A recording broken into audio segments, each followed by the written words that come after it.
The famous actor and martial artist Bruce Lee died in Hong Kong during the filming of the movie Game of Death. The official reason is brain swelling. Why this happened is still unclear for sure. The unclear details of the case over the years have created an atmosphere of secrecy and conspiracy around its death. What is known basically is that Bruce Lee died at the home of Hong Kong actress Betty Ting, who was his mistress. The actor dozed off and did not wake up. More than 45 years have passed, but doctors, journalists, and fans are still arguing about the reasons and putting forward new versions. What really happened on that fateful day? Was the legendary actor involved in the showdown of criminal gangs? And could his death be an accident? Truth Chronicles is with you, and today we will analyze the mysterious death of Bruce Lee.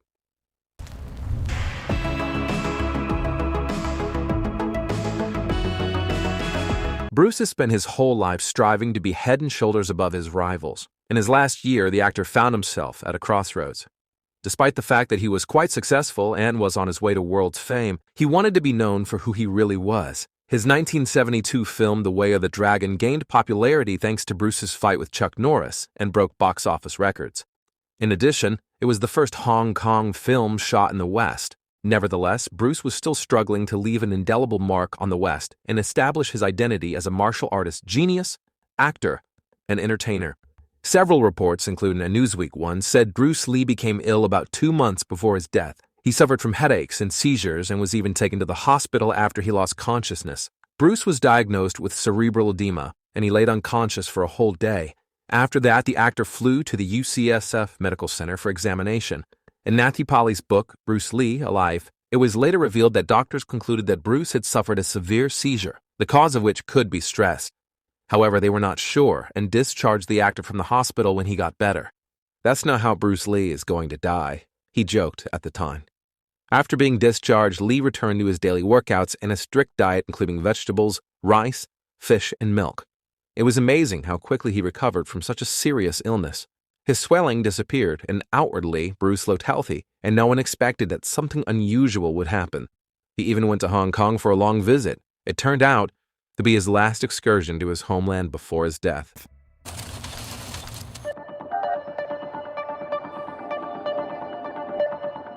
On July 20th, 1973, Bruce Lee was set for a productive day, mostly related to work on his upcoming film Game of Death. Bruce had a lot of creative ideas, and he was eager to bring them to life. On that incredibly hot day, Bruce went to the Golden Harvest studio and talked with actor George Lazenby and film producer Andre Morgan to brainstorm for the Game of Death. After this meeting, he crossed paths with Raymond Chow, who was another producer of this project, and told him that he wanted Lazenby to take part in the film. Bruce and Andre were supposed to invite George to lunch, but the actor had other plans, and he canceled everything. Then, Bruce decided to stop by Betty Ting Pai's apartment under the pretext of lunch. The studio driver took Lazenby back to the hotel. Bruce, in turn, promised to return to the studio in the afternoon to decide how much money they were going to offer Lazenby.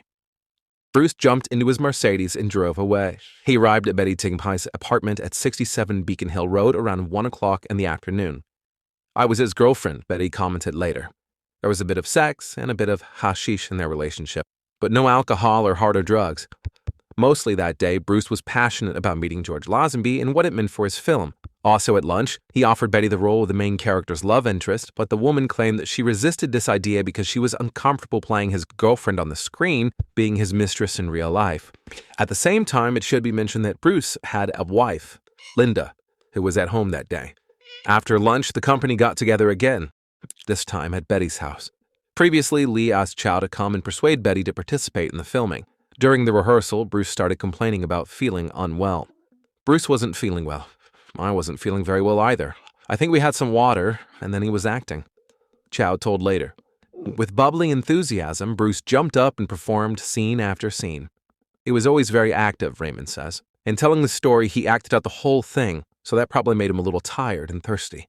After a few sips, he seemed to be a little dizzy. Right after that, Bruce complained of a headache. The time was approaching 7:30 p.m. They were supposed to pick up Lazenby for dinner. Betty had already changed her clothes and was ready to go, but the pain in Bruce's head intensified. When he said he wanted to rest, Raymond Chow awkwardly jumped up and tried to leave. Raymond thought it was an excuse, Betty recalled with a smile. She gave Bruce one of her Equagesic pills, a common prescription painkiller. Subsequently, the woman claimed that this was not the first time Bruce had taken them before. Raymond suggested that Bruce leave first and they could have come later, but Bruce went into Betty's bedroom, undressed, and lay down on her mattress lying on the floor. Betty closed the bedroom door and sat down to watch TV in the living room. Raymond left around 7:45 p.m. to pick Lazenby up from the Hyatt Hotel and take him to the Japanese restaurant at the Miramar Hotel. After 30 minutes of waiting at the bar with Lazenby, Chow called Betty's apartment. She told him that Bruce was asleep, so Raymond and George were having dinner without them. When Raymond finished dinner with Lazenby at 21:30, he called Betty again. She said Bruce was still asleep, but she would try to wake him up. Afraid to disturb him, the woman slowly opened the door, crept into the bedroom, knelt down next to him, and whispered his name. He didn't move. Then she pushed him to the shoulder and repeated his name louder, hoping he just couldn't hear. Panic increased. She started shaking him, constantly saying his name. After a couple of futile attempts to wake up her lover, Betty hysterically called Raymond at the restaurant. He told her to calm down and that he was on his way. Raymond immediately remembered on May 10th when Bruce almost died of cerebral edema.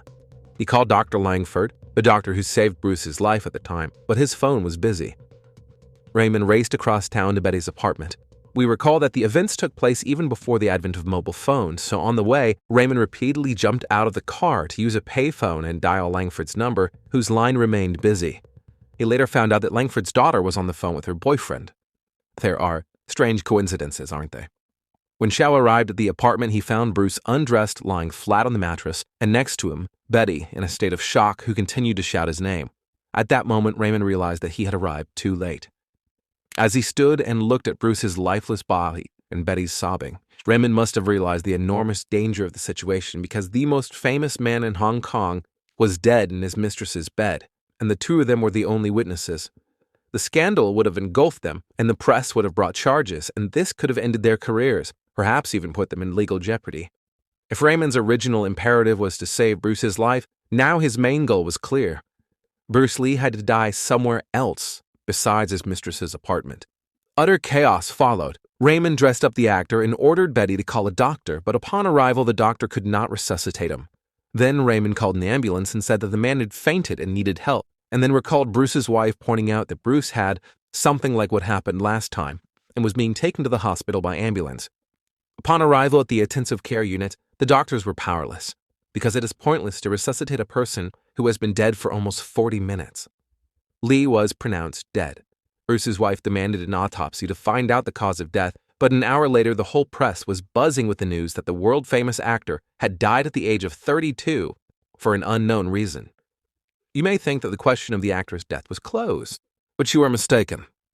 Raymond Chow said in a 2005 interview that Bruce Lee died from an allergic reaction to the main active ingredient of the painkiller. Pathologists did not perform an autopsy of the body with all the necessary tests, and why is unknown. But they found traces of the drug Equagic in the body and swelling of the brain with an increase of 13%. Therefore, the official version has pointed out that the cause of death was the drug, or rather, the individual intolerance of the compounds that make up it, which caused the swelling. Despite the prevalence of the theory, there are a number of gaps in it. So, according to his mistress, the actor took the drug not for the first time. The autopsy did not find typical symptoms of a salicylate poisoning, and the symptoms of brain edema appeared even before he took the painkiller. In 1975, Chuck Norris said that Bruce had been taking medication since 1968 to alleviate back problems caused by an intervertebral disc injury. According to the actor, it was the combination of painkillers that caused the tragedy. By the way, Chow was one of the catalysts of the wave of rumors around the death. He was afraid of a scandal because of Bruce Lee and Betty Ting's relationship, so he told the Hong Kong press that Lee died at home with his wife. But the truth about the place of death quickly came out, and this led people to believe that something was being hidden from them in this story. That's how theories about a conspiracy against a world-class star began to appear. But if it wasn't the medication, then what could have caused death? One of the assumptions is that it's all the fault of the hot weather. The version about heat stroke was made up by author Matthew Polly, who wrote a book about Bruce in 2018. Theoretically, brain edema is one of the possible consequences of heat stroke. Polly explained that he had consulted with experts. In the 70s, no one considered the version about heat stroke because the phenomenon was poorly studied at that time. Polly claimed that it was the hottest day in Hong Kong at the time of Bruce Lee's death. It was also rumored that 6 months before his death, Lee removed sweat glands from his armpits to look better in the shot. Because of this, the body began to cool down worse and the body overheated. But at the autopsy, no signs of multiple organ dysfunction were found that would indicate such an option. And according to some experts, the removal of sweat glands is not enough to disrupt the thermoregulation of the scale. Sweat is produced on most of the surface of the skin, and according to the data of that ill-fated day was no hotter than an average summer day in Hong Kong. The temperature range varied from 82 to 89 degrees Fahrenheit. Hash, to which the actor was addicted, was also blamed. It was banned in Hong Kong, but one day Lee read in Playboy magazine about the effects of cannabis and decided to try it. Thus, he relaxed after exhausting filming. Hashish was indeed found in the stomach during the autopsy, but the dose and method of administration could hardly lead to rapid death. There are also more eccentric versions, but before announcing them, we suggest you subscribe to our channel so as not to miss new videos about the difficult fates of your favorite celebrities. Click on the subscribe button and the bell, and we continue.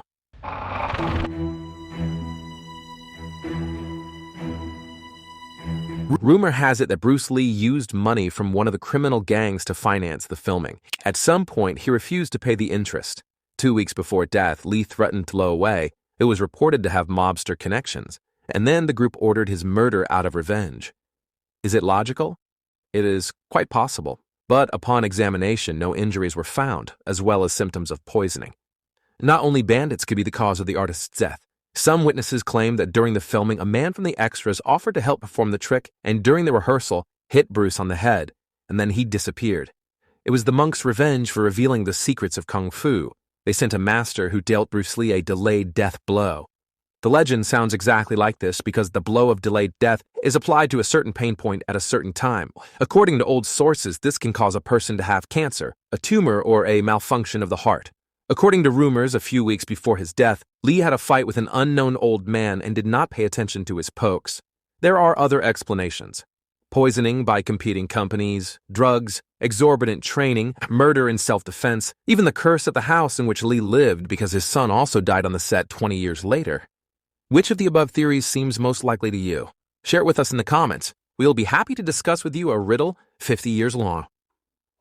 The actor's life was cut short, but let's not forget that the Game of Death still came out on the screens, although it mutated quite a lot. The script was significantly rewritten, and the editors took close-ups of Bruce Lee with a length of 1 or 2 seconds from his previous films for cutaways. This is noticeable by the difference in the quality of the film. It is also worth noting that the directors used extreme measures, so many fans noticed Bruce's cardboard face in one of the scenes of the Game of Death. Just waiting for you to call. Patience. That's not one of our virtues. The news of Bruce Lee's death was initially perceived as a PR campaign because everyone knew that in the Game of Death, his hero was dying. Robert Klaus, who took over the implementation and script of the film after Lee's death, used this and inserted footage from a real funeral into the film. And after the release of the film, rumors about the Chinese mafia, which took revenge for the money for the shooting, began to appear. The film was re-edited so much, reassembled from the smallest details, and disassembled in the parts that it had several different versions which differed not only in sound effects but even in plot moves. The versions differed not only from countries but even had different dialects within the same country. So the Chinese rental received a separate version of the film for Cantonese and Mandarin dialects. As you understand, there is still no reliable information regarding the real cause of the actor's death.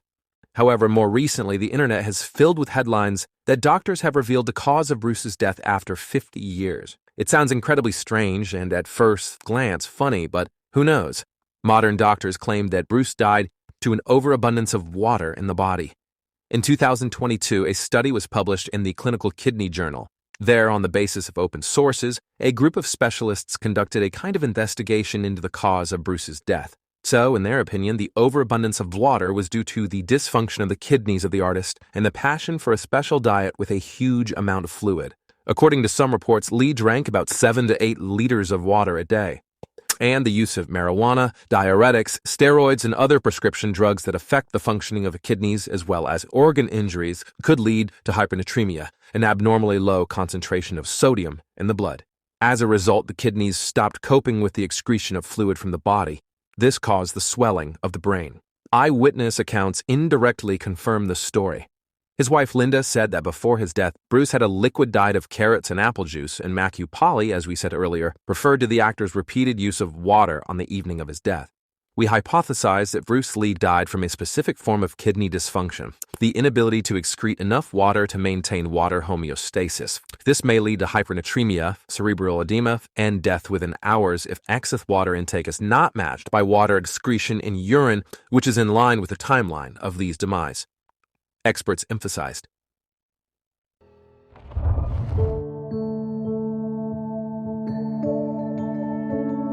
The death of the great actor has always been honored. He has always been on the radar, and his career and personality are still being talked about. In 2012, the documentary I Am Bruce Lee was released on the big screens, which included cuttings from interviews with Bruce himself, his rare photographs, as well as memories of his relatives and colleagues. In the actor's homeland, in Hong Kong, a monument was erected to mark his 65th birthday. A day before its opening, a similar monument appeared in the Zrinjevci City Park in Bosnia and Herzegovina. Los Angeles also honored the actor by erecting an almost 6-foot monument to him in Chinatown. Also, a 65-foot statue of Bruce was erected in the Chinese city of Shunde, a town where the ancestors of the martial art master's parents came from. The monument is located on the territory of Bruce Lee Paradise Park. Unfortunately, Bruce Lee is not the only actor whose death literally baffles everyone who tries to figure it out. So, around the death of Marilyn Monroe, there is still a lot of controversy and speculation. Many fans do not believe that a famous actress could commit suicide. Is there any basis for such a theory? And what signs indicate that everything in the Monroe case is much more complicated than it seems at first glance? Click on the video that appears on your screen and find out the secret of the famous blonde's death. But before that, don't forget to like our video. Truth Chronicles is with you. See you soon.